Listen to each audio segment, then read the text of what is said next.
కొబ్బరి చట్నీ ఎలా చేయాలో చూద్దామండి. దానికోసం నేను 2 గుప్పెళ్ళ కొబ్బరి తీసుకొని ముక్కలుగా కట్ చేసి వాష్ చేసి వేసుకుంటున్నానండి.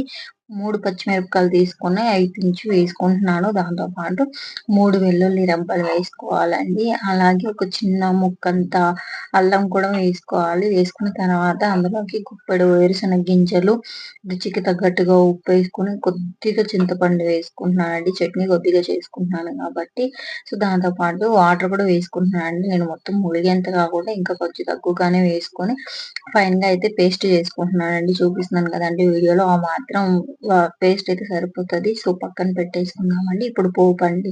ఒక టీ స్పూన్ ఆయిల్ వేసుకొని, ఒక టీ స్పూన్ ఆవాలేసుకొని, ఒక టీ స్పూన్ ఉద్దిపప్పు, హాఫ్ టీ స్పూన్ జీలకర్ర అండ్ 2 ఎండుమిరపకాయలు వేసుకొని కాస్త ఫ్రై చేసుకున్న తర్వాత కొద్దిగా కరివేపాకు వేసుకొని అది కూడా ఫ్రై అయిపోయాక చట్నీలోకి పోపేసుకున్నారంటే చట్నీ అయితే రెడీ అయిపోతుందండి. చాలా ఈజీ ఖచ్చితంగా